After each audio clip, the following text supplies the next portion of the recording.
విడు మొరటోడు అని వాళ్ళు వీళ్ళు ఎన్నెన్ని అన్న పసి పిల్లవాడు నవ్వాడు.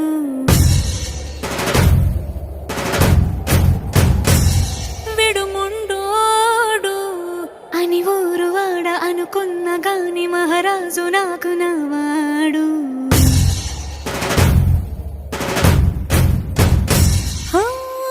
మాట పెడుసైనా మనసులో వెన్న రాయిలా ఉన్నవాడిలోన దేవుడెవరికి తెలుసును నాకన్నా.